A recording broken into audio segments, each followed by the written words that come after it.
안녕하세요. 온땅교회를 말씀으로 섬기고 있는 한성민 목사입니다. 온땅교회 유튜브 채널을 시청해 주셔서 감사합니다. 설교를 들으신 후에 좋아요와 구독을 꼭 눌러주시면 감사드리겠습니다.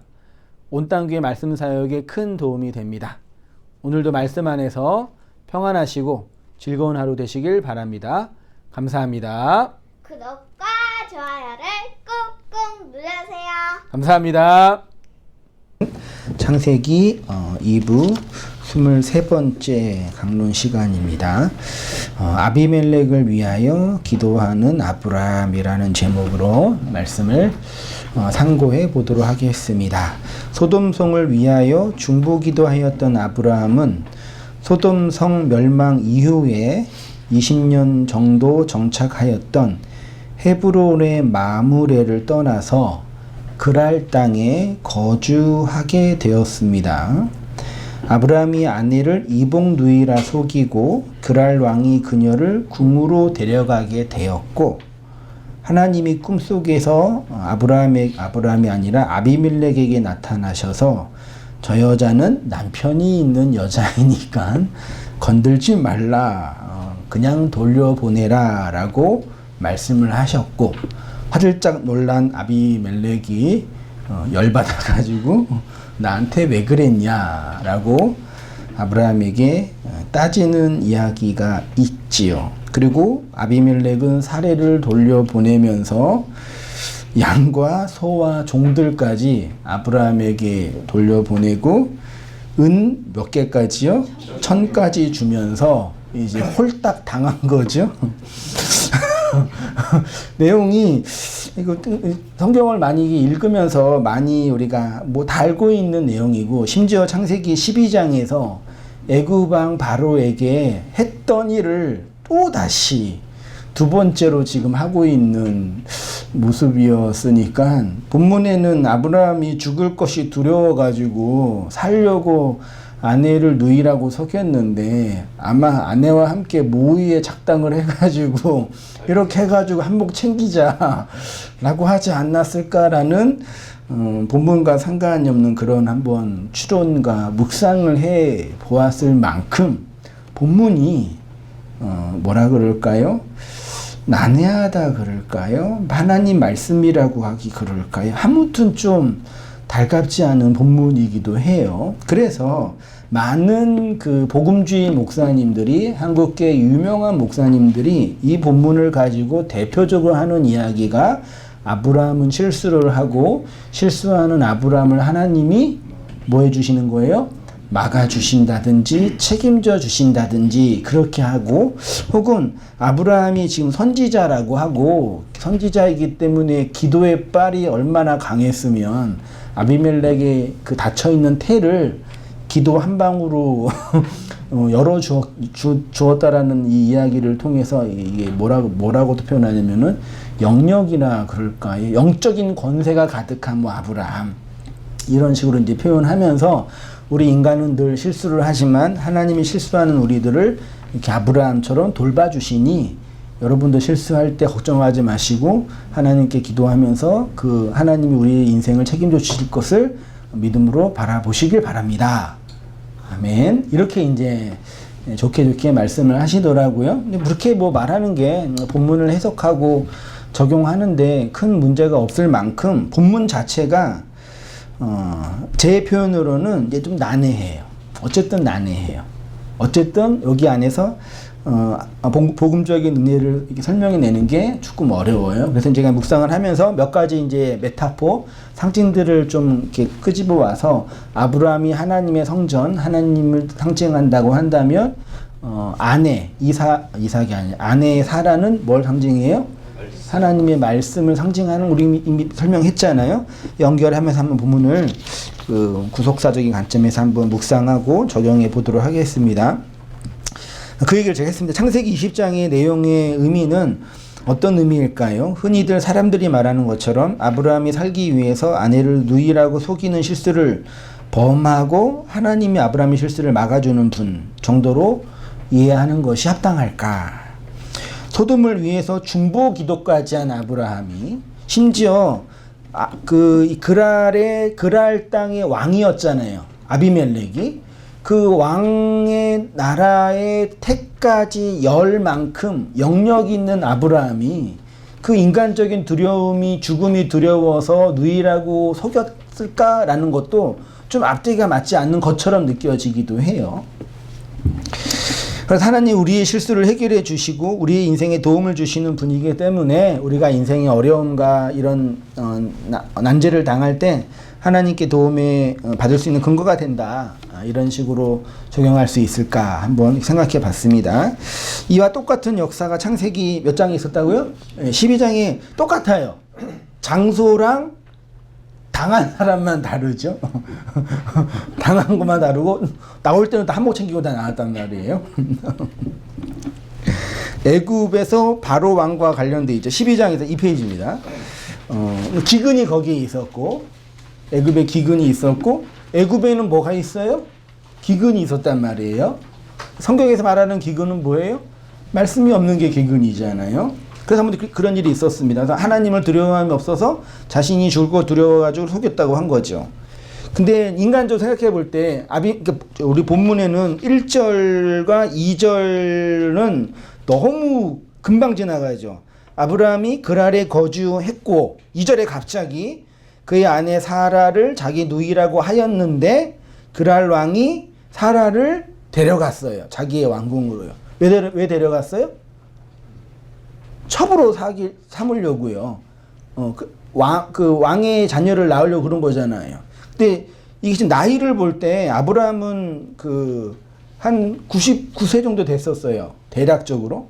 사라는 89세 된단 말이죠.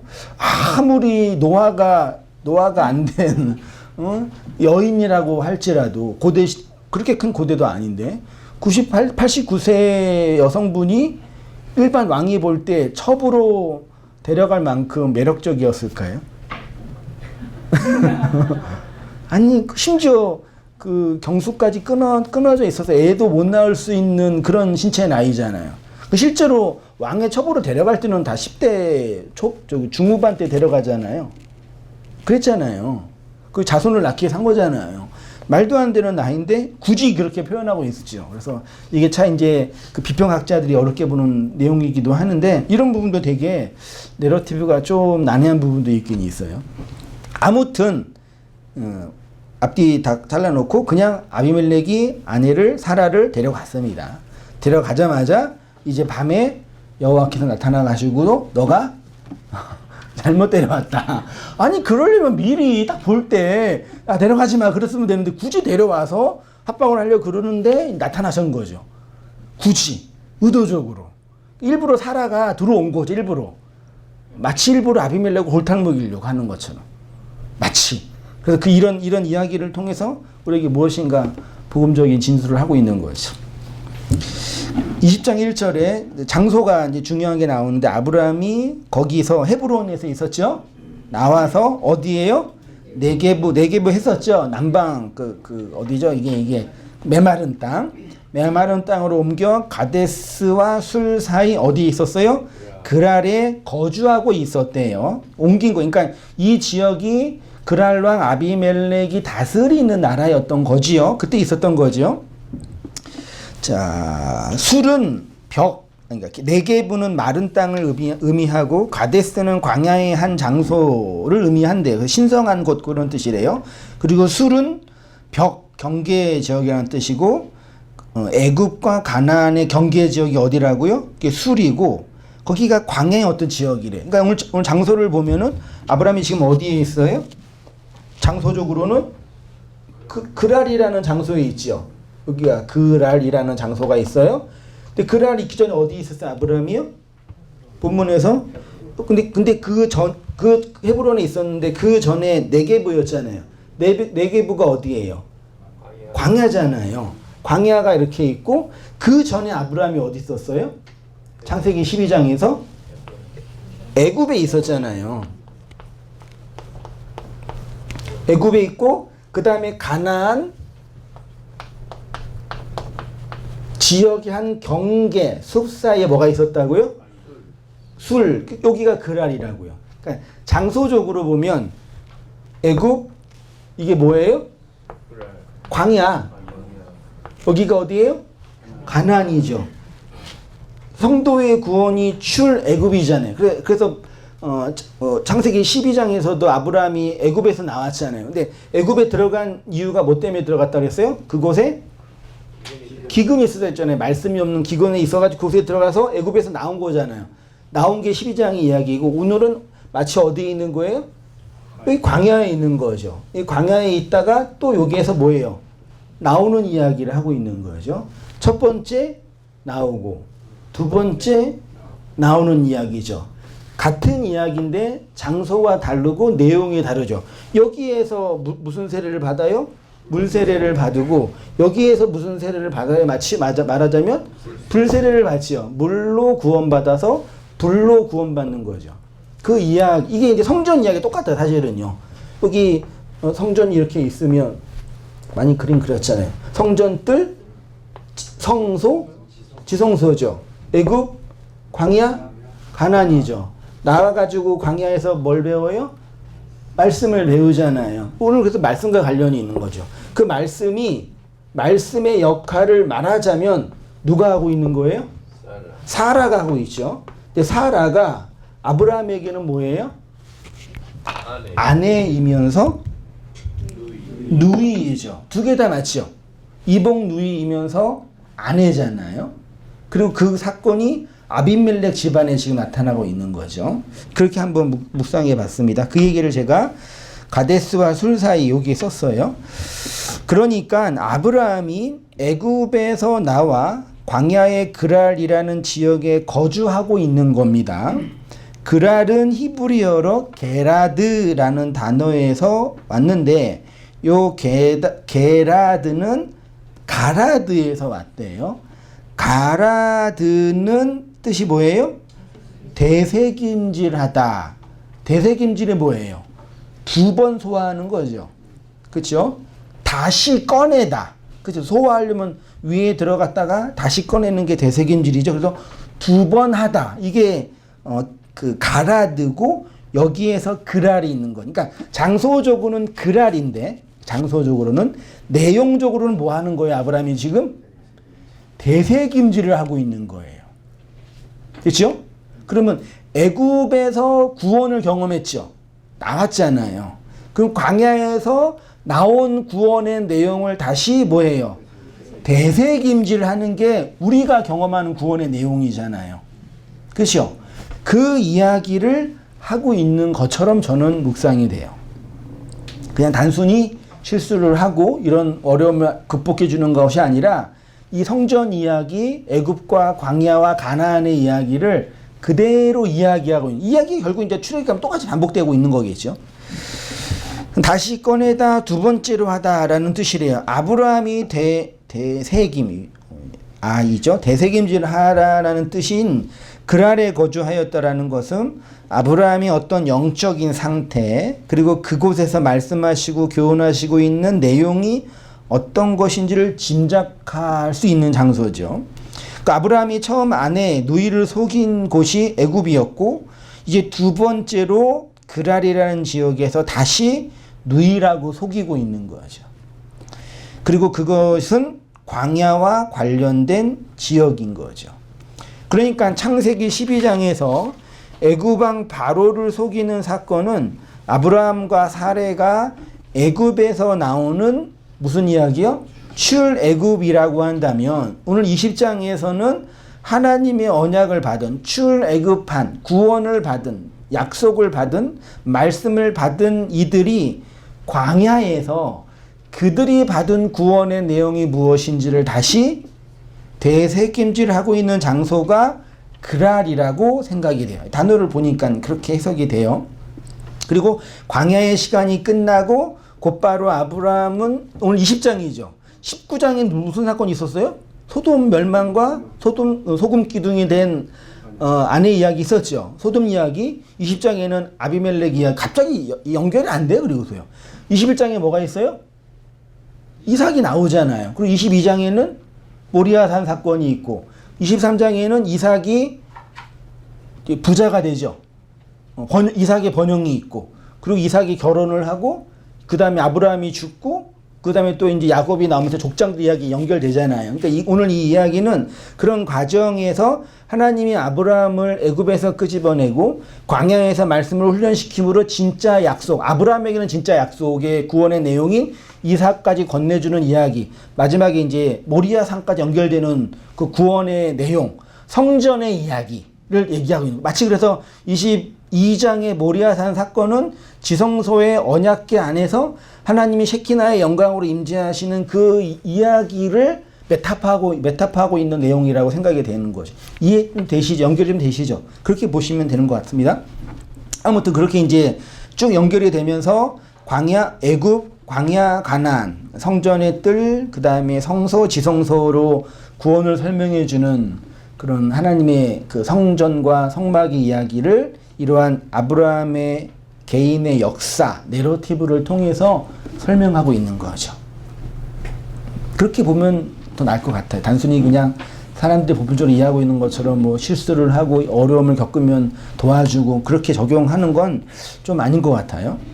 레위기 11장 실제로 지난주에 살펴봤던 것처럼 대지는 굽이 갈라져 쪽빨리 되므로 책임지를 못함으로 너희에게는 뭐 한대요? 그래서 먹지 말라고 했잖아요. 그러니까 이건 실제로 먹지 말라는 얘기가 아니라 대세김질을 하지 못하는 돼지는 부정한 짐승이다. 이걸 얘기하는 거죠. 그러니까 모세의 율법에서 새김질, 다시 말해서 2번 소화시키는 짐승은 정하고 못하는 짐승은 부정하다고 말했죠. 이는 하나님이 우리를 구원하실 때 반드시 몇 번 한다고요? 2번 한다고요. 네. 그렇죠. 그러니까 이런 구약의 내러티브를 이해하지 않고 그냥 조직신학적인 관점에서 한 번 구원받은 사람은 영원히 구원을 받는가 이런 논리 있잖아요. 한 번 구원받으면 영원히 구원받아요? 아니다 이렇게 주장하는 사람도 있고 한 번 구원을 받았으면 그가 어떤 죄를 범해도 그의 구원은 완성이 된다. 하나님의 열심을 강조하는 흔히 개혁주의자들은 그렇게 주장하죠. 그런 신학적인 논리가 의미가 없는 거죠. 하나님 우리를 구원하실 때 끄집어낸 사건이 무엇인지를 뭐 해주는 거예요? 설명해 주시고 가르쳐 주시고 체험하게 하시고 보여주시는 거죠. 그죠? 그러니까 구원의 메커니즘을 그렇게 이해해야지만 우리의 신앙생활의 소위 말해 발전과 경험이 있는데 난 한 번 구원 받았어. 이 구원을 잘 지키기 위해서 노력 이런 식의 단순한 논리가 맞지 않는 거죠. 그러니까요. 그러니까 성경에 하나님이 원래 의도했던 방식과 다르게 인간의 그 신학과 인간의 그 철학적인 관점으로 인간이 경험하는 구원을 논리적으로 설명하고 싶은 거죠. 우리가 구원을 받았으면 그 구원이 우리 안에서 어떻게 되는 거예요? 다시 한번 이루어지는 거죠. 어디에서요? 장소적으로. 글 아래에서 광야에서 말씀으로 이루어지는 거예요. 하나님은 세례를 통해서 우리의 구원을 설명해 주셨는데 첫 번째 세례는 물세례, 두 번째 세례는 불세례. 광야가 이렇게 하나님의 말씀을 대세김질을 함으로 불세례, 불시험을 통과하는 장소가 어디라고요? 그게 광야라고요. 그래서 바울도 나중에 우리 구원이 어디서 받았다고 표현해요?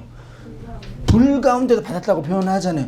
물에서 나왔는데 또 불에서 받았대요.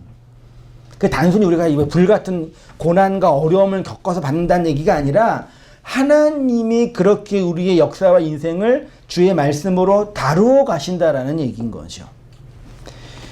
근데 그 말씀을 메타포하는 한 인물이 누구라고요?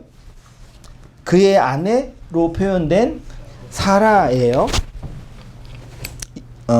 20장 2절에 그의 아내 사라를 자기 누이라 하였으므로 그랄 왕 아비멜렉이 사람을 보내어 사라를 데려갔더니 이게 앞뒤 전후 문맥이 전혀 없어요.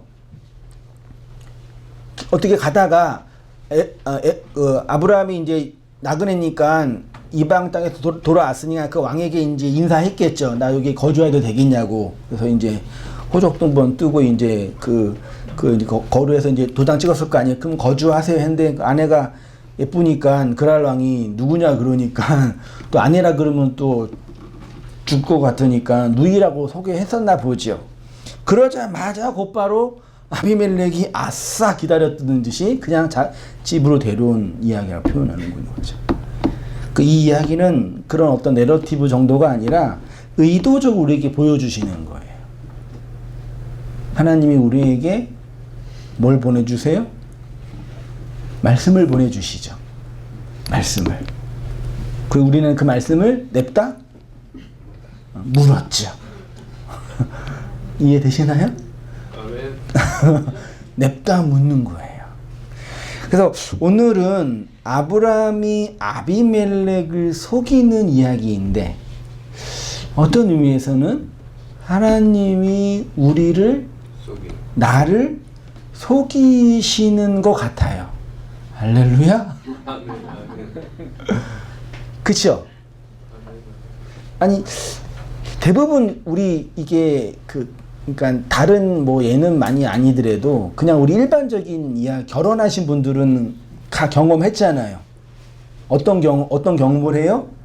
결혼 전과 다르다. 이 사람이. 그래서 나는 이 사람한테 속았다. 다 그렇게 간증하잖아요. 아니에요? 우리 집사람은 아니래요. 그러니까 이게 뭐 나쁘다가 아니라 그러니까 심리적으로 결혼 전에 봤던 사람과 다른 게 보이는 거죠. 그렇죠? 그게 뭐 이게 좋다 나쁘다 그게 아니라 그런 거잖아요. 그래서 마치 우리 경험 속에서는 결혼 전과 다르기 때문에 속였다라고 느낀 거죠. 그걸 흔히 이제 인문학적인 용어로 뭐라 그래요? 콩깍지가 씌운다 그러잖아요. 뭐가 씌웠으니까 이제 그 안에 본질을 못 보는 거잖아요. 근데 그렇게 소가 넘어가지 않았으면, 콩깍지가 씌워지지 않았으면 결혼했어요, 못했어요? 안 했어요. 이거 벌써 간증이 나오잖아요, 이렇게요. 그러니까 콩깍지가 좋은 건 나쁜지 모르겠지만 우리 인식에서 그런 변화가 있는 거란 말이에요. 그래서 마치 그것처럼 하나님이 우리에게 오실 때 그렇게 말씀을 속여서 오시는 것 같아요. 그렇게 오는 것 같다고요. 제 묵상한 바로는, 제가 고민한 바로는요. 그 이야기를 하고 있는 것처럼 보여집니다. 자, 그 얘기를 제가 이렇게 표현했습니다. 아브라함과 사라가 상징하는 것인데, 아브라함은 성전, 하나님을 상징하는 거고, 사라는 말씀, 하나님의 말씀을 상징한다고 말할 수 있어요. 이게 왜 그러냐면 흔히 우리 기독교의 하나님은 영이라 그러죠.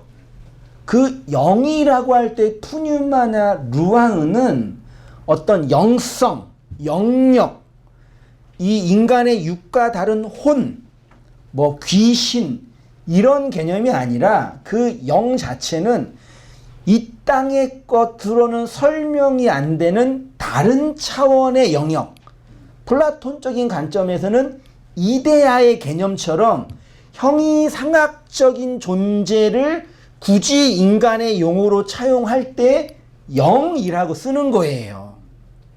그러니까 하나님은 영이다라고 할 때 그 영은 우리가 영성을 가지고 그 하나님을 경배하고 사랑하고 우리가 영성을 가지고 그 하나님을 알아가고 이런 개념이 아니라 우리의 내재적 육을 가진 인간은 어떠한 걸 가지고도 감지할 수 없는 존재라고 정의할 때 영이라고 쓴 거라고. 이해되시죠? 요거를 사람들이 오해해가지고 오늘날 신비적인 기독교나 신비적인 종교들이 그런 인간의 영성과 인간의 그걸 가지고 어떤 신적인 존재랑 교감하고 관계를 맺는 게 종교성이 뛰어나고 하나님을 깊이 사랑하는 그 무엇이라고 오해하고 있는 거죠. 엄밀하게 말하면 하나님은 인간의 오감으로, 인간의 인식으로는 감지할 수 없는 존재예요. 그치요? 인간은 4차원에 살고 5차원의 시간은 우리가 모르잖아요. 지구가 지금 1초에 수십만 킬로 돌고 있잖아요. 어마어마하게 돌고 소리도 엄청나게 크게 난대요. 근데 인간의 이 주파수로는 그걸 감지를 못한대요. 그치요? 그것처럼 하나님이 영이라는 개념은 그렇게 육을 가진 인간이 그 무엇으로도 감지할 수 없는 존재라는 거예요. 근데 그분이 계시잖아요. 근데 그분이 우리에게 당신의 어떠하심을 보여주시고 당신의 무엇을 설명해 주시는 방식으로 보내준 것이 뭐라고요? 그게 말씀이라고요. 흔히 말하는. 그래서 예수가 말씀으로 온 거예요. 근데 그 말씀이 순차적으로 온 거예요. 첫 번째 말씀과 두 번째 말씀, 옛 언약과 새 언약, 율법과 진리, 복음이라는 시간과 공간과 내용적으로 구분되게 온 거예요. 그래서 우리가 하나님을 감지했다, 하나님을 알았다, 그래서 신앙생활을 한다 할 때 그 하나님이라는 존재의 감지는 순전히 율법의 말씀으로서의 하나님인 거예요. 이해되시죠? 그걸로 오시는 거예요. 왜냐하면 인간이 어떠한 존재가, 그러니까 남성과 여성성이 있는데 어린아이로 있다가 2차 성징을 하고 성이 발전하는데 이 성에 대한 그림이 생기잖아요. 근데 만약 그럴 때 2차 성징을 안 하고 성적인 자극을 안 하는 호르몬을 주입하면은 그 여자는 남자를 찾거나 남자가 여자를 찾는 그런 행위를 해요, 안 해요? 안 해요. 화학적인 거잖아요. 그렇게 가가지고 이성을 그리워하니까 자기에 맞는 이성을 찾아다니는 거예요. 마치 짐승이 그 발전기가 아니라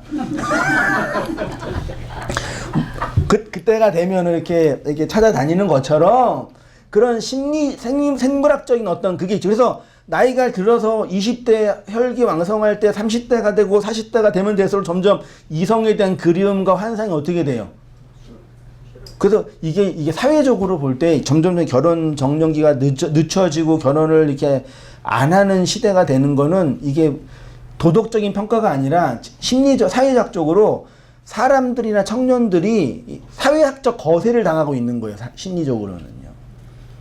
어떤 매력, 이성에 대한 매력을 이렇게 추구하고 하는 게 이렇게 억제 당하고 있는 그런 시대인 거 사실은요. 이게 좋은 거 나쁜 건지는 모르겠는데 더 심해질 거죠. 사실은요. 이건 딴 얘기고. 다시 와서 그러니까 어떤 이성을 찾을 때는 그 이성에 대한 매력을 구한단 말이에요. 그렇잖아요. 그렇죠? 그러면 이 세상에 하나님을 모르고 하나님과 상관없이 살았던 자연인인 우리가 그 신적인 존재를 찾는단 말이에요. 그러면 우리 안에 뭐가 있어야 되는 거예요? 그 하나님 신에 대한 뭐 그리움이든지 어떤 매력이든지 그분을 찾고 그분을 만나면 무엇인가 이 땅에서 나의 어려움과 나의 답답함이 해결될 그 무엇이 있을 때 찾는 거죠. 그렇잖아요. 그게 구원이든 우리의 어떤 내적인 어떤 존재의 회복이든 어떤 내가 원하는 그 어떤 그 매력을 구한단 말이죠. 그게 없으면 하나님 찾아요, 안 찾아요? 안 찾는단 말이에요.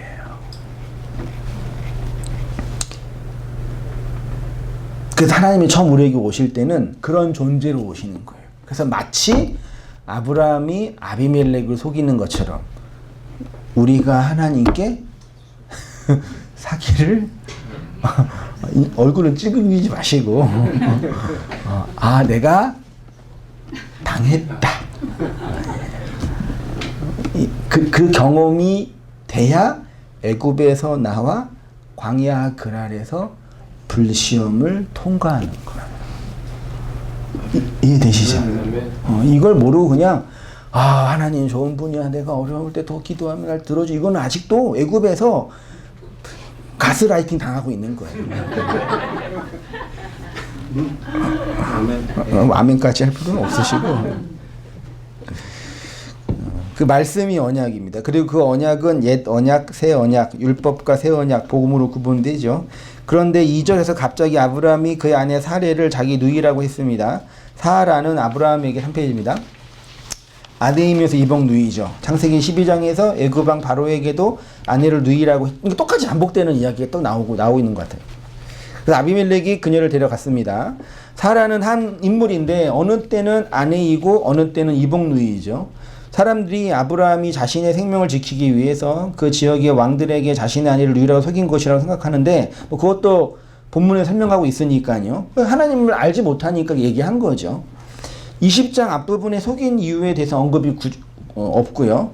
이복 누이는 아버지, 즉 씨는 같은데 누가 달라요? 엄마가 다른 거잖아요. 사라가 언약이라고 한다면 배가 다른 거죠. 그 이야기를 하고 있는 거예요. 쉽게 말해서 하나님의 말씀, 즉 성경 전서, 하나님 말씀 66권이 율법이면서 복음인 거죠. 그 얘기를 제가 했습니다. 하나님은 영이시기 때문에 우리가 감지하거나 우리가 볼 수 없습니다. 심지어 느낄 수도 없습니다.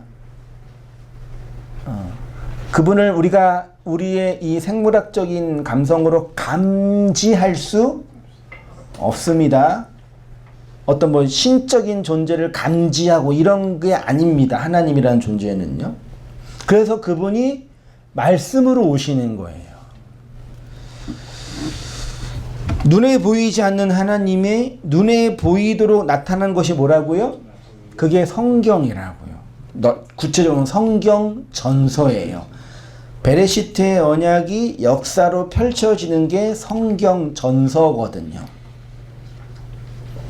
성경 66권이 하나님의 말씀인데 그 말씀이 율법과 복음으로 주어진 거죠. 여기서 주의할 것도 뭐냐면 성경을 딱 이분법적으로 나누어서 구약은 율법이고 신약은 복음인 거죠.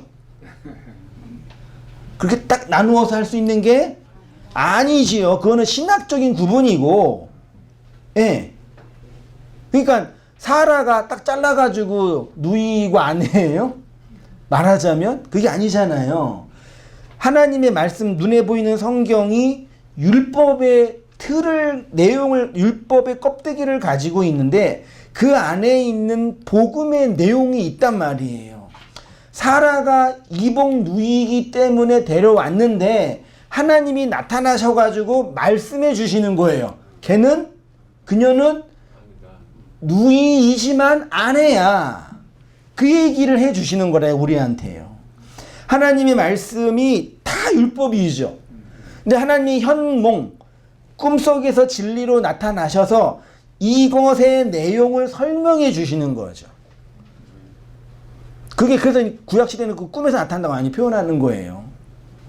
그게 진리를 설명하는 방식이었다고 얘기한 거죠. 그래서 구약의 많은 지혜로운 자들이 꿈에서 뭐 하나님을 만나고 해석을 들은 거죠. 다니엘 같은 사람들이나 이런 사람들이요. 말씀을 해석해 주는 거죠. 그런데 오늘 아브라함이 아비멜렉에게 사라를 누이라고 소개하고 있습니다. 그래서 아비멜렉이 사라를 데리고 갔는데 사람들이 하나님을 보여주는 성경 전설을 보면 언약으로 보지 못하고 율법으로 보게 되죠. 이러한 원리는 이미 태고 쪽부터 선악과를 통해 설명해 주셨죠. 선악과는 생명나무예요, 선악과예요? 동산 중앙에 있는 나무는 선악과예요, 생명나무예요? 선악과이면서 생명나무인 거죠. 그렇잖아요. 선악과가 따로 있고 생명나무 따로 있는 게 많이 했잖아요. 하나죠. 근데 그 하나인 나무를 인간의 욕망, 에피뚜미아라고 하는 그 욕망, 그 신약 성경에서는 육신의 정욕과 안목의 정욕과 이생의 자랑이라는 그 욕망으로 그 나무를 보면 무슨 나무로 보여요? 선악과로 보이니까 나의 손을 뻗어서 그 나무를 뭐해요? 취하여 영생을 얻으려고 하는 거예요. 그래서 자기의 손을 뻗어서 선악과를 취하여 스스로 먹게 되는 거죠. 근데 이 선악과가 계시록에 가면 무슨 나무가 돼요? 생명나무가 돼. 똑같은 나무인데. 근데 그 생명나무는 어떻게 준대요? 하나님이 주어, 건네서 주신다고 표현하고 있잖아요. 아비멜렉이 사라를 자신의 집으로 데려간 이유는 그녀가 아브라함의 누이이기 때문이죠. 자신의 욕망을 충족할 대상으로 봤기 때문에 데려온 거예요. 아내로 알았으면 데려올 필요가 없었던 거죠. 우리도 똑같단 말이에요. 언약으로 보지 못했기 때문이죠. 근데 누구나 누이나 아내는 똑같습니다. 말씀이 율법이지만 그게 복음인 거죠. 같은 것인데 아비멜렉은 보지 못했어요. 왜요? 아브라함이 속여서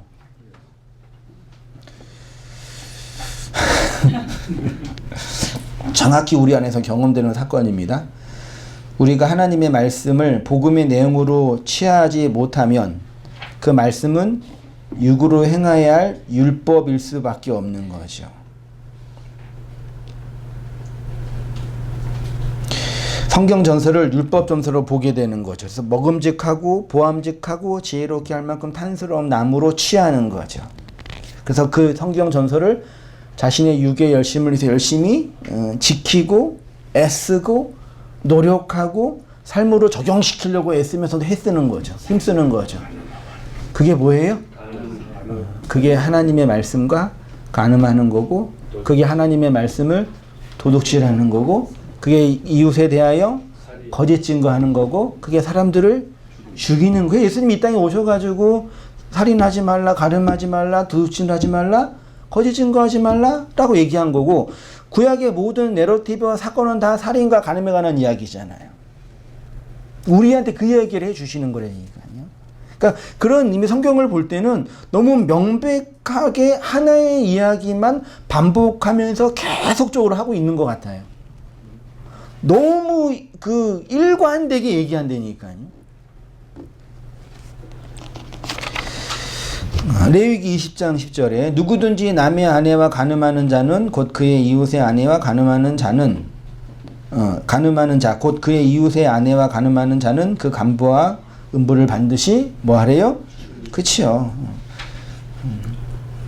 우리의 육의 욕망으로 콧각시가 씌워서 본 육의 말씀으로서의 예수를 우리가 뭐 하는 거예요? 간음한 거잖아요. 이 간음이 그냥 어떤 다른 대상에 대한 성적인 관계라 그러지 말고요. 내가 욕망하는 이생의 자랑과 육신의 정욕으로 그리스도를 예수를 바라보는 게 그 예수와 뭐 하는 거라고요? 이거 이해되셔요? 이해되신 분만 이해하셔야 돼. 뭔 말이야 이게.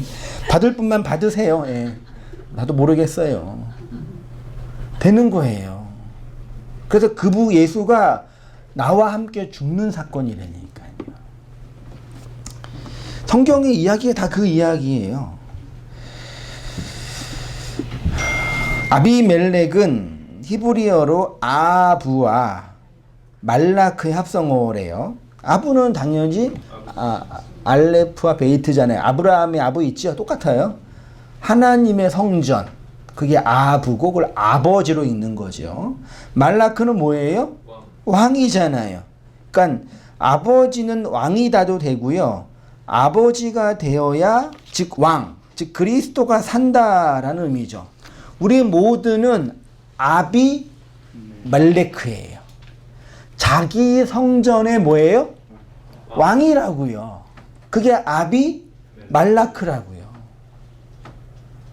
그러니까 이 아부가 하나님의 성전인데 그 하나님의 성전의 왕이 누구예요? 나라고요. 원래 모든 인생은요. 나로 있는 거예요. 그게 아비멜렉이라고요. 그 아비멜렉이 하나님이 보낸 말씀을 육의 욕망으로 취하는 게 사라를 취하는 거예요. 그 취했잖아요. 아비멜렉이 취했고 우리가 그 말씀을 취했잖아요. 괜찮네. 이 여자와 함께 자면 내가 자손을 얻겠네. 라고 취했잖아요. 근데 하나님이 꿈에서 그 취한 그 말씀의 내용을 뭐예요? 설명해 주잖아요. 너가 속았다. 아내다. 이 말씀은 누이가 아니라 언약이고 진리고 복음이다. 넌 이 여자를 통해서 태를 얻지 못한다. 그 얘기를 하는 거라니까요. 그래서 모든 인생은 자기가 자기 성전 안에 자기 왕권으로 살아가죠. 그래서 자기가 왕이고 그 왕이 거하는 성전이 곧 율법의 성전입니다. 그런데 그 자기 왕권이 깨어져야 누가 왕이 돼요? 그리스도가 왕이 되잖아요. 그걸 예표하는 게 아비멜렉이에요. 이게 좋은 건지 나쁜 건지 모르겠는데 아비멜렉을 이렇게 보는 사람은 이 지구상에 나쁜이 없는 것 같아. 좋은 건지 나쁜 건지는 모르겠어요. 그냥 이렇게 묵상해 봤습니다. 아유, 저도 모르겠어요. 아니면 말고 뭐 그런 거죠. 뭐. 그래서 하나님이 아비멜렉에게 말씀을 건네주십니다. 이 이야기가 정확히 우리 안에서 경험되는 구원의 사건인 거죠. 이 광야에서 경험되는 내용인 거죠. 4페이지입니다. 아비멜렉이 사라를 아내로 취하는 것 자체가 뭐라고요? 그게 간음인 거죠. 그러면 아브라함이 아비멜렉으로 뭐 하게 만든 거예요? 간음하게 한 거잖아요. 그래서 제가 그랬잖아요. 한번 일부러 당해봐라. 그런 것처럼 느껴진다니까요. 우리가 하나님의 말씀을 겉의 말씀, 율법 말씀으로 취하는 것 자체가 간음이고 살인한다라고 표현하고 있는 거죠. 그래서 이 지구상에, 그러니까 노아의 방주든 소돔과 고모라의 이야기든 다 이 땅에 있는 모든 인생들이 하나님을 그렇게 뭐 하고 있는 거예요? 살인하고 간음하고 있는 걸 설명하고 있는 거죠. 성경은 간음을 하면 반드시 죽는다고 했습니다. 그 죽음이 하나님이 내 안에서 임하는 거죠. 그래서 주님이 간음하는 여자인 우리에게 간음하는 남자로 오셔서 함께 어디서? 십자가에서 죽고 끝나는 것이 아니라 함께 죽었으니까 막벨라 그래서 쌍소멸 됐으니까 함께 부활 아나스타시스 진리를 똑바로 서게 된 거죠. 그래서 뭐예요? 내가 속았다. 내 욕망으로 그 말씀을 취한 나는 간음하는 여자다라고 폭로당하는 거죠. 그런 나를 보는 게 아나스타시스, 진리로 똑바로 선다. 그거를 하나님이 어떤 존재라 그래요? 거룩한 신부, 하나님의 나라, 교회라고 칭해 주신다고 표현하는 거죠. 그래서 주님이 그 얘기죠. 성경이 이렇게 된 성도를 그리스도인이라고 부르고, 내가 사는 것이 아니요 내 안에 누가 사는 거라고요? 그리스도가 산다. 아시겠죠? 내가 사는 것이 아니라 내 안에. 그러면 기도는 누가 하는 거예요?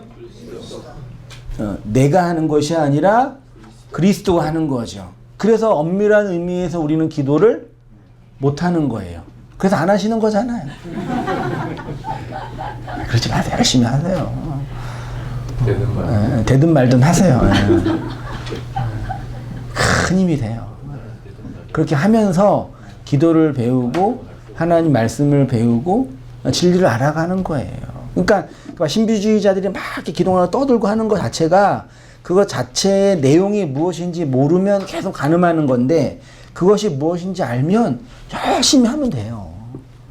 찬양도 열심히 부르고, 그 자체가 나쁘거나 모르고 할 때는 열심히 했으면서 왜 알면 왜 안 하는 거예요? 네, 하세요. 교회 봉사도 마찬가지고 헌금 내는 것도 마찬가지고 다 마찬가지예요. 그거 자체가 너무 진리 묵시 입장에서 너무 부정적으로 보는데 그럴 필요 없다니까요. 우리가 갖고 있는 예배와 예전이라니까요. 저도 가끔 이렇게 나이가 들어가고 있는데 청년 때 받았던 그 은혜의 현장 있잖아요. 수련회 가서 그 횃불 켜놓고 열심히 기도하면서 내 안에서 일어났던 그 다양한 감정적인 변화, 그때 경험했던 그 말씀의 내용들, 듣는 것도 그런 것뿐이 안 들어. 찬양도요. 요즘 뭐 신곡이나 이런 새로운 찬양은 들어도 감흥이 안 와요, 저한테. 그런 경험이 있으니까요. 그렇게 기도하면 되는 거예요. 20장 3절부터 우리 5절까지 좀 같이 한번 읽어보시겠습니다. 시작. 그 밤에 하나님이 아비멜렉에게 현몽하시고 그에게 이르시되,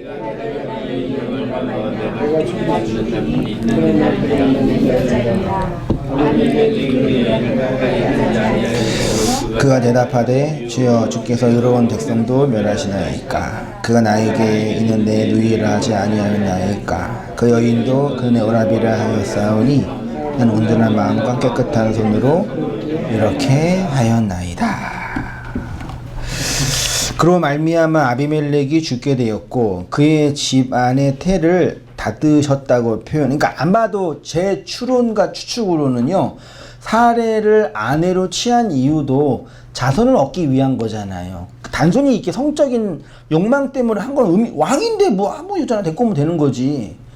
그러니까 생명을 얻기 위해서, 그러니까 그러니까 사라가 그러니까 인간의 눈으로 볼 때는 되게 그 매력적인 여자라고 볼 수도 있겠지만 내용적으로 볼 때는 생명을 출산하는 어떤 그 당시에 아주 아름다운 여인의 어떤 표상이었을 것 같아요. 제 느낌으로는. 그러니까 왕이 그 여자를 딱 볼 때, 아, 저 여자랑 자면은 내가 자녀를 얻을 수 있다라는 그런 직감을 했겠죠. 예, 그런 어떤, 사라가 그런 여인이었겠죠. 제 느낌으로는. 그래서 그녀에게 간 거죠. 그러니까 그 전부터 아비멜렉 집안에는 아이가 없었든지 자손이 좀 기했을 것 같아요. 그래서 아브라함이 기도했잖아요. 태의 문을 열어. 기도를 하고 실제로 아비멜렉의 자손이 나오게 되잖아요. 그 이야기를 하는 거죠. 그 태를 닫으셨어요. 그래서 아브라함이 아비멜렉을 위해서 기도를 했죠. 그 실제로 하나님이 아비멜렉에게 아브라함은 뭐라고 소개해요? 얘는 선지자, 나비라 되어 있거든요. 선지자. 구약의 선지자예요. 그러니까 구약의 선지자는 단순히 어떤 그 기도하는 게 아니라 하나님의 언약을 건네주는 자잖아요. 그런 의미에서 나비인 거예요. 그래서 기도를 한 거죠. 율법이 정죄의 기능을 하는 것을 상징하는 것인데, 그리고 기도를 하니까 태의 문이 열렸습니다. 하나님이 아비멜렉의 꿈에 한 번도 아니고 두 번 나타나 주셨죠. 그래서 그 사라의 실제를 설명해 주셨죠. 그녀는 아브라함의 누이가 아니라 아내라고 했습니다. 구약시대 때 하나님의 현몽은 신약으로 말하면 성령의 영의 임하심, 하나님의 영의 나타나심이라고 표현할 수 있죠. 그래서 하나님이 진리의 말씀을 임하신 겁니다. 임하시니까 사라가 누이가 아니라 아내라는 게 확인이 된 거죠.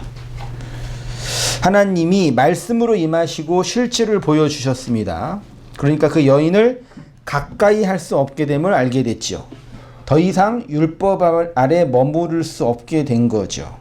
성경의 모든 사건은 결국 우리의 구원에 관한 예표인데 내용이면서 설명해 주는 거죠. 그런 의미에서 아비멜렉은 하나님의 말씀을 선악과 먹은 인간이 자기의 이익과 유익을 위해서 사용하고 있는 보편 인간의 모습을 메타포하고 있는 거죠. 성경을 그렇게 보는 것이 간음이고, 그런 자는 반드시 뭐 한다고요? 죽는다. 그 실제로 아비멜렉은 죽었어요? 안 죽었어요? 실제로 안 죽었죠. 그치만 죽었어요. 뭘 통해서 알아요? 아브라함에게 뭘 줬어요? 양, 소, 노예, 그리고 심지어 은, 천. 이게 뭘 상징해요? 속죄와 속전을 상징하는 거예요. 자신의 목숨값, 죽음의 값을 준 거란 말이에요. 그러니까 물리적으로 죽은 게 아니라 내용적으로 죽은 거죠. 이게 구약에서 말하는 뭐예요? 무트? 다 무트예요. 말씀으로 죽고 죽는다라는 단어인데 말씀으로 완성이 된다라는 게 그거죠. 우리가 죽는다라는 것도 그냥 나는 하나님 말씀 때문에 죽었어. 이거는 그냥 그 생고생 해가지고 어려움을 겪는다 이 얘기 아니라 이런 죽음이라니까요. 그 말씀의 진이, 우리에게 율법으로 오신 하나님의 말씀의 내용이 내 안에서 선명하게 깨닫게 되어지고 해석되어지고 드러날 때 그걸 뭐라 그런다고요? 그걸 죽음이라고 한다고요. 그래서 죽음의 속전이 드려지는 거예요. 그래서 아브라함에게 그대로 준 거죠. 그러니까 아브라함은 이 두 경험, 애굽에서의 바로의 죽음의 경험과 그랄에서 아비멜렉의 죽음의 경험으로 뭘 얻은 거예요? 막대한 부를 얻은 거죠. 그 부의 내용이 이삭이라는 자손으로 설명되는 거죠. 그러니까 말씀의 씨가 떨어지면 30배, 60배 몇 배요? 100배 열매가 거치고, 그래서 이삭이 그 지역에서 뭐가 됐다 그래요? 거부가 됐다 그랬잖아요. 그거 다 물리적인 거부가 아니라 이런 언약적인 관점에서의 말씀을 설명하고 있는 거죠. 그래서 하나님이 주신 말씀을 율법의 말씀, 옛 언약의 말씀으로 보고 그것으로 생명을 낳을 수 있다고 생각하는 것 자체가 자기 나라의 왕으로 살아가고 있는 인생들의 모습이죠. 그런 인생의 모습은 반드시 뭐 하게 돼요? 죽게 되는 거죠. 그 죽음인 거죠. 그 죽음이 우리 안에서, 내 안에서, 성도님 안에서 실현된 거잖아요. 실현되고 있잖아요. 4절과 5절에서 하나님이 자신을 죽이려고 하니까 자신은 그 여인을 가까이 하지 않았다고 하면서 오히려 아브라함이 자신을 속였다고 합니다. 하나님이 성경책을 우리에게 주셨을 때 이 책은 복음의 책이 아니라 무슨 책이라고요? 율법의 책. 그래서 성경이 귀하고 귀합니다. 예. 하나님의 말씀처럼 귀하고 귀한 게 없고 천지의 1.1핵이 다 없어져도 모든 것이 없어져도 하나님의 말씀은 1.1핵도 없어지지 않지요. 근데 우리가 그 영원한 하나님의 나라가 될 때, 우리의 이 육이 종말을 겪고 영원한 하나님 속에 들어갈 때 성경 가지고 가요, 안 가요? 이 귀한 성경 왜 가지고 안 가요? 이 성경도 결국은 율법이고 육이니까요. 하나님이 성경책을 우리에게 주셨을 때 이 책은 복음을 내용으로 하고 있는 율법이에요. 그렇죠? 그래서 그냥 율법이에요. 보고 읽고 묵상하고 필사하고 암송해도 그건 뭐예요? 율법이에요. 해석하고 공부하고 연구해도 그건 뭐예요? 율법이에요. 그래서 예수님이 바리새인들에게 요한복음 5장 39 그랬잖아요. 너희가 성경에서 영생을 얻을 줄 알고 성경을 뭐 한대요? 열심히 연구한대요. 그러니까 모든 인간이 성경이라는 율법의 책을 열심히 보는 이유는 특히 바리새인들 향해 말하는 건데 그 성경을 통해서 뭘 얻겠다는 얘기예요? 영생을 얻겠다는 얘기죠. 하나님 예수님이 오셔서 그거를 부신 거예요. 이 성경은 뭐에 대한 증언이다? 나에 대한 증언이다 라고 얘기하는 거죠. 그러니까 성경을 통해서 성경 66권 창세기부터 계시록의 모든 성경의 문자, 문장, 단어, 하나의 알파벳까지 모든 것은 다 누구를 지칭하고 상징해요? 예수 그리스도, 나에 대한 것을 증언하는 거라니까요. 근데 바리새인과 서기관들은 그 성경을 열심히 읽는 이유는 뭐예요? 그 성경을 통해서 자신들의 영생을 얻고자 한다니까요. 예수는 못 보고 그리스도는 못 보고 그것으로 자신의 욕망을 채워줄, 자신의 이 콩깍짐을 씌워줄 욕망의 대상으로 보고 있는 게 서기관과 바리새인들이에요.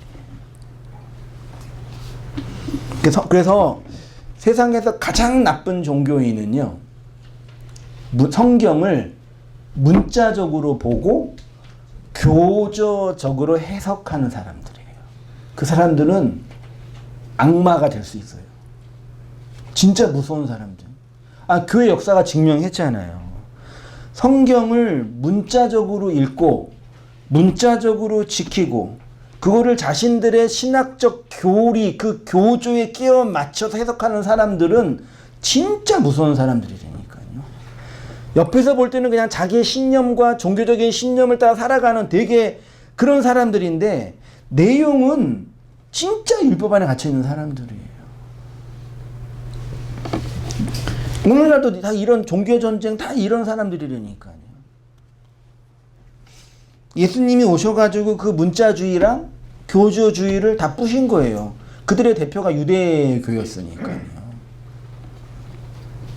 오늘날에는 그런 극단적인 문자주의, 교조주의가 아니지만 아주 뭐라 그럴까요? 현대의 그 번영과 성공의 사고랑 이게 믹스된 아주 그 뭐라 그럴까요? 좀 화려한 그런 이 기독교가 돼버린 거예요.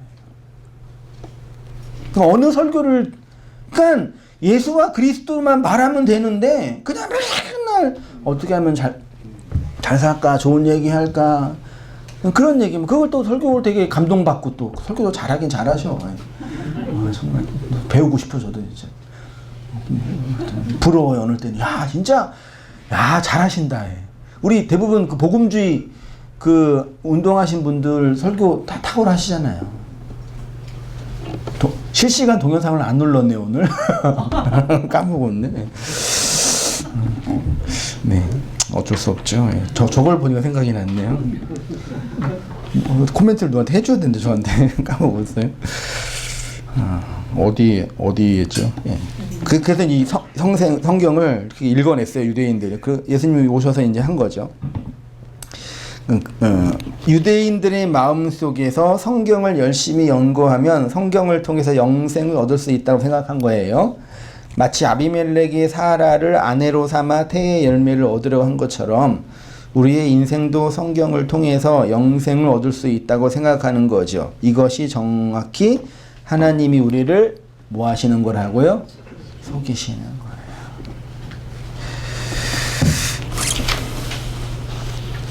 창세기 20장 6절에 하나님이 꿈에 또 그에게 이르시되 내가 온전한 마음으로 이렇게 한 줄을 나도 알았으므로 너를 막아 내게 범죄하지 아니하게 하였나니 이 여인에게 가까이 하지 못하게 함이 이 때문이다. 이제 그 사람의 아내를 돌려보내라. 그는 선지자라. 그가 너를 위하여 기도하리니 내가 살려니와 내가 돌려보내지 아니하면 너와 내게 속한 자가 반드시 죽을 줄 알리라. 이루고 창세기 20장이 끝나요. 두 번째 꿈에서 하나님이 사라를 돌려보내라 그랬죠. 그러면서 아브라함은 뭐라고요? 선지자고 그가 너를 위해서 기도해야지 너가 산다. 이 누구 이야기예요? 그리스도가 교회를 위해서 우리를 위해서 기도하는 이야기란 말이에요. 하나님의 말씀을 율법으로 취하면 뭐예요? 반드시 죽어요. 그렇게 돼요. 왜요? 그렇게 속였으니까. 그리고 하나님이 속였고 우리의 욕망이 그렇게 그걸 좋아해요. 그렇게 취해요. 매력을 추구하는 거라니까요. 그런데 뭐라고 하시냐면은 그녀를 돌려보내라 그래 7절이죠. 요게 그 사람의 아내를 돌려보내라 그랬죠. 원어로 보면은 슈브, 이샤, 이시에 그것만 제가 뺐습니다. 슈브는 알죠? 네. 돌이키다, 회개하다, 회복하다 이고 이샤는 뭐예요? 남자. 이씨는 여자. 창세기 2장부터 3장에 하나님이 남자의 갈빗대에서 남자의 갈빗대를 취하여 여자를 만들어냈죠. 이씨와 이씨하죠. 쭉 얘기하잖아요. 그 아내와 연합하여 남자가 뭐해요? 한 몸을 이룰지라. 그랬죠. 그 하나님의 창조의 이야기, 구원의 이야기는 이씨와 이씨와의 연합으로 뭘 만드는 거예요? 교회, 한 몸을 만드는 이야기잖아요. 그때 계속 나오는 단어가 이씨와 이씨, 남자와 여자 이야기입니다. 그때, 그러니까 요거를 직역하면은 그 남자, 그 정관사가 있어요. 그 남자의 그 여자를 슈브, 돌이키라, 회복시키라 직역하면은 하나님의 구원의 실체는 그 남자에게서 그 여자를 만들어내는 거죠. 그리고 그것이 그 남자와 그 여자의 연합으로 신약의 교회가 완성되는 이야기죠. 그 남자와 그 여자의 비밀이 우리 안에서 완성되는 것이, 돌이켜지는 것이 슈브라고 표현하는 거예요. 그러니까 그 사람의 아내를 돌려보내라는 얘기는 물리적으로 이제 이 사라가 누이가 아니라 아내니까, 다른 여자의 아내니까 그 여자랑 결혼하면은 솔직히 뭐 결혼해도 되잖아요. 왕인데. 그리고 다윗도 그렇게 했잖아요. 문제될 거 아니잖아요. 좀 기분 나쁠 수 있지만. 아니, 그러니까 이게 고대 시대 때 이렇게 해도 큰 문제 아니잖아요. 아니, 맞잖아요. 근데 굳이 성경이 그 이씨를 그 이샤를 그 이씨로 돌려보내라. 얘기는 네가 알고 있는 그 여자가 그 남자로 회복되어져야 할 존재다라고 말하고 있는 거죠. 그래, 그 남자의 그 여자를 회복시키라. 그 여자가 그 남자와 연합하여 교회가 될 존재라는 걸 얘기하는 거죠. 그걸 슈브라는 단어로 설명하고 있는 거죠. 그러면서 그렇지 않으면 반드시 죽는다 그랬죠. 이 죽는 게 뭐라고요? 무트 타 무트예요. 그 실제로 아비멜렉은 죽지 않았지만 죽은 거예요. 죽음을 경험한 거죠. 반드시 죽는다는 죽음의 필요성, 절대성을 표현하는 것이지만 그 내용은 죽음으로 완성된다는 거죠. 아비멜렉은 아브라함의 속임수와 사라의 일로 말미암아 속전 제물을 드림으로 죽음이 경험된 거죠. 그래서 선지자의 기도가 필요한 거예요. 누구의 중보 기도가요? 예수님의, 정확히 말하면 그리스도의 중보 기도가 필요한 거죠. 이 회복된 것이죠. 이 일을 위해서 누가 기도를 하냐면 아브라함이. 그래서 로마서 8장 26절과 28절 본문 한번 같이 읽어보겠습니다. 시작. 이와 같이 성령도 우리의 연약함을 도우시나니 우리는 마땅히 기도할 바를 알지 못하나 오직 성령이 말할 수 없는 탄식으로 우리를 위하여 친히 간구하시느니라.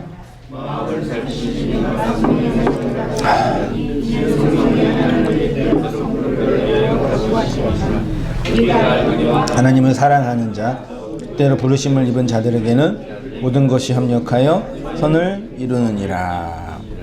우리가 많이 좋아하고 알고 있는 말씀이잖아요. 많이 애용하고 묵상하는 말씀인데 좀 오해하고 있는 게 많죠. 26절에 성령도 우리의 연약함을 도우시나니 우리는 마땅히 기도할 바를 알지 못하나 오직 성령이 말할 수 없는 탄식으로 우리를 위하여 친히 간구하시느니라. 이 얘기 속에서 오해하게 된 단어가 위하여예요. 우리를 위해서 누가 기도한다고요? 그러니까 이거는 뭐냐면 나의 안일과 나의 구원을 위해서 누가 기도한다고요? 성령이 기도해 주고 계시니까 여러분들은 걱정하지 말고 모든 것이 합력하여 선을 이룰 것입니다. 이 얘기로 받아들이기 쉽잖아요. 여러분 힘든 일 아니야. 성령이 우리 집사님을 위해서 위하여 기도해 주십니다. 여기는 누군가가 날 위해 기도해 주니 내가 그것으로 힘이 난다. 그런 찬양 중에 누군가 널 위해 그 찬양 좋잖아요. 마음이 외롭고 어두울 때 누군가 널 위해 기도하네. 그때 누군가가 날 위해 기도해 주는 게 나에게 위로가 되나요? 누가 날 걱정해 주고 나를 지지해 주고 기도해 주면 심리적으로 위로가 돼요? 우리 집사람은 된다 그러고 되죠. 근데 그거는 심리적인 위로인 거죠. 그렇죠? 근데 오늘 본문은 성령이 나를 위해 기도해 주는 건 아니에요. 위하여는 원문에 없어요. 성령이 우리의 연약함은 이건 병든 상태예요. 예수님이 오셔가지고 병든 자에게 복음을 전했잖아요. 복음이 필요한 자들의 상태가 연약함, 병듦이에요. 그리고 도우시나니가 9번에 단어도 길어요. 시나 탈람바노 함께 가다 그 뜻이에요.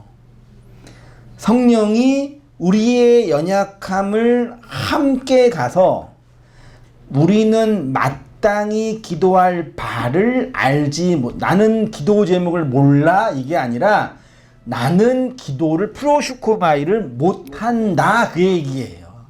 우리는 하나님의 프로슈코마이를 못한다 할 능력이 없다. 그러니까 대부분의 사람들이 주님을 향해 기도할 때 그 기도는 하나님의 프로슈코마이가 아니라 뭐예요? 자신들의 좋게 말하면 필요고 나쁘게 말하면 욕망인 거죠. 그래서 하나님이 이 땅에 있는 모든 인간들의 기도를 들어주시면 안 되는 거예요. 우리는 그렇게 기도해야 돼요. 하나님 우리의 기도를 들어주시지 마세요. 멋있다. 물리적으로 이 땅에 있는 모든 사람들이 하나님께 자기의 욕망을 투영해 기도를 하면 이 세상은 어떻게 되겠어요? 지옥이 돼요, 지옥. 그게 지옥이에요. 나의 기도, 여러분의 기도, 제 기도, 여러분의 다 기도. 막말로 선교사가 북한에 들어가서 김정은을 회개시켰어요. 네. 김정은이 회개해서 주님을 만났단 말이에요. 그 선교사님이 하나님은 무슨 기도든 들어주시니까 열심히 기도하시라. 그러면 그분이 무슨 기도를 하겠어요? 네? 살 빼달라고. 남한에 폭탄 좀 터뜨리겠습니다. 우리 이 적화 통일을 해야 되겠어요. 주님 들어주세요. 그런 기도 할 수 있을 거 아니에요. 막말로. 말도 안 되는 예를 든 거예요, 제가요. 그렇게 인간이 이 땅에서 자기 욕망의 투영으로 기도를 한다고. 아니, 이거는 그 신학자가 아니더라도, 신앙인사 아니더라도 일반 인문학자들을 다 이해하는 얘기라니까요.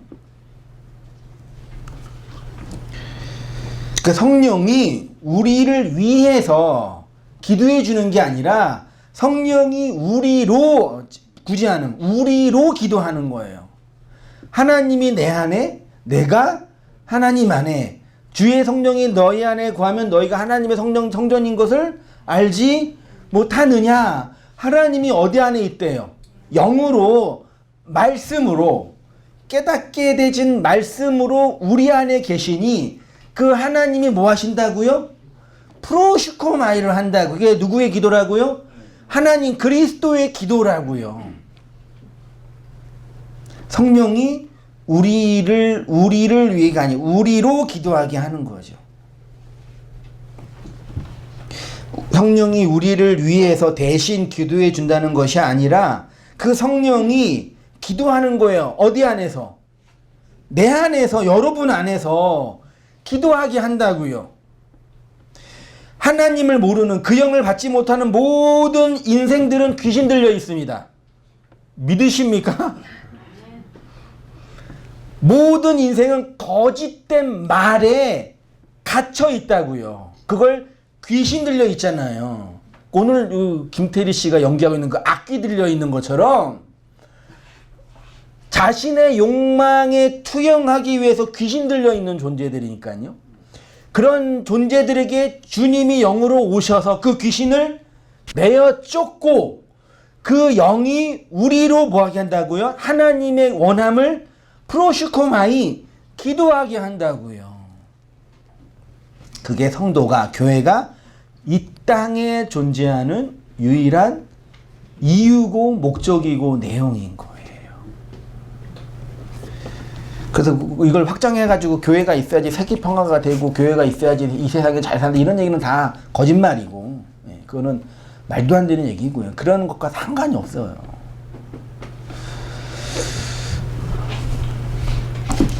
다시 볼게요. 성령이 우리를 위해서 대신 기도해 준다는 것이 아니라 그 성령이 우리 안에서 우리로 기도하는 거예요.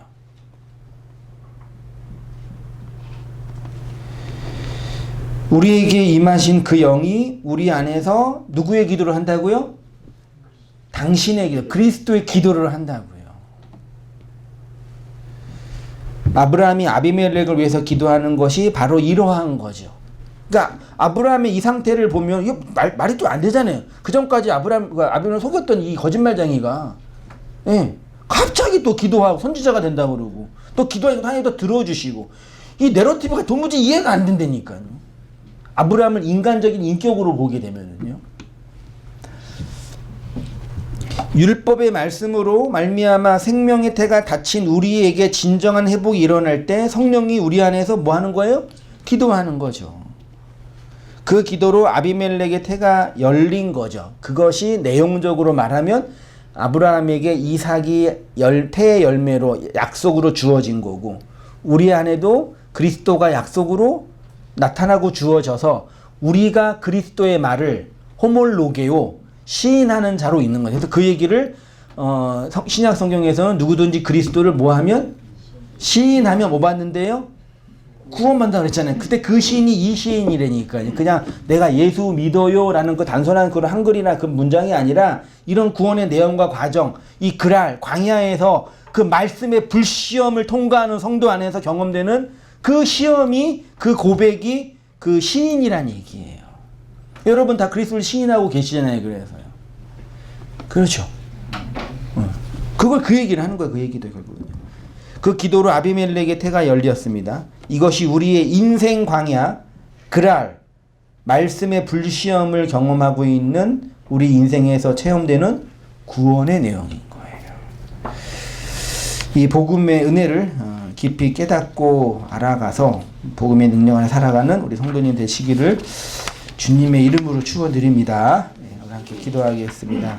하나님 아버지, 주님의 말씀하신가 일하심들을 보게 하여 주셔서 비진리 세상에서 왜곡된 우리의 욕망과 세속의 가치와 거짓말에 휩싸인 것들을 따라 살아가는 저희들에게 속임의 속임으로 찾아오셔서 우리의 어둠을 벗겨내신 하나님의 일하심들을 보게 하시고 그로 말미암아 하나님 아버지의 크신 일하심들과 말씀하심들과 나타내 보여주심들로 찬송하고 살아가는 우리의 모든 삶들이 될 수 있도록 하나님 아버지 인도하여 주옵소서. 성령이 우리 안에서 기도하는 기도의 내용이 깨닫게 되어진 5마디의 말로 찬송하는 우리의 삶들이 될 수 있도록 도와주시고 그리하여 주의 선지자들이 말한 것처럼 사도들이 고백한 것처럼 항상 기도하고 범사에 감사하는 우리의 모든 삶들이 되어갈 수 있도록 주님 아버지 인도하여 주옵소서. 주의 교회들이 이 어두운 세상 왜곡된 우리의 욕망과 거짓된 가치를 따라 살아가는 세속에서 거룩하게 구별되어지고 거룩하게 선택받아서 하나님의 교회들로 아름답게 세워져 가게 하여 주시고 이러한 하나님의 일하심 속에서 주님의 끊임없는 열심과 하나님의 계속적인 말씀의 가르침과 우리 안에서 나타나게 하시는 성령의 열매들로 말미암아 복음의 풍성한 은혜와 안식을 누리며 살아가도록 하나님 아버지 인도하여 주시옵소서. 아브라함처럼 성령이 우리 안에서 기도하게 하시는 그 기도를 열렬히 하게 하시고 그 프로슈코마이 속에서 하나님의 마음을 헤아리며 그 마음을 받은 자로 살아가도록 주님 아버지 우리에게 은혜를 베풀어 주시옵소서. 이제는 우리 주 하나님 아버지의 크신 사랑과 우리 주 예수 그리스도의 일하심과 성령의 교통하심이 우리 살아가는 모든 성도님들의 삶 속에 지금부터 영원까지 함께 있을지어다. 아멘.